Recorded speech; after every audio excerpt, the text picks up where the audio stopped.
Blueprint engine arrived June 20th, 2025, and was about 800 pounds. We unloaded, and a month later, this is what we're doing.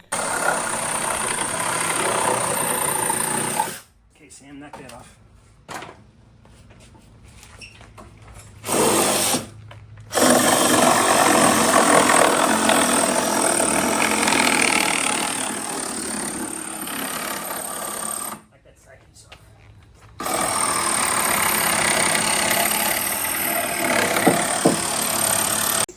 Honestly, Please. we should talk about if this thing talks over or topples over. Just run away. I don't want injured. Clear yourself. I know instinct is yeah. to save you. Sam, I think you gotta stand over here. Put the video down. So they provided 2 spots to connect my lever here, and here's another one right here.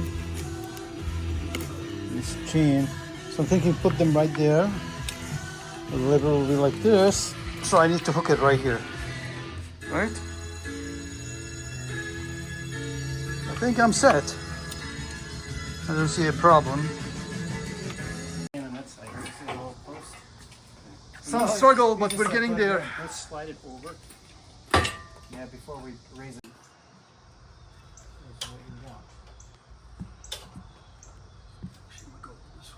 I gotta stay here because I'm hitting it. We're gonna get this thing in a big angle. The thing is, are we gonna be able to go in more?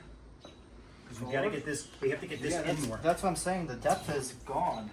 I can't really go deeper at this point, unless we just. Okay, to just recap to what we did today. We were able to slide the engine using a hoist and a leveler. 2 issues we come up with is one of them is the screws were bottoming on the engine, so we had to add 2 washers here. See these 2 washers? Yeah. They were bottoming.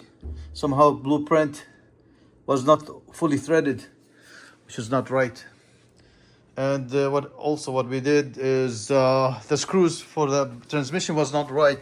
So I used mine for right now 7/16, but I ordered like 1.25 inch. This bracket, you could easily remove it out and in. You slide it because you can push the transmission out. The drive shaft fit nicely. It went inside. Everything looks good. Next, I guess I'm gonna put the headers. The headers will go down there. And again, for my car, I got this more space for my leg. All right, I talked about it from other videos, but it looks really cool. It's coming along really nice. All right, so then I will add the fuels, some wiring. Should be cranking maybe in 2 weeks. And thanks to my friend Rich and my friend Paul and Rich who led me the hoist. Thank you guys, and of course to my son Sam. We can't do it without you guys. Thanks. Bye bye.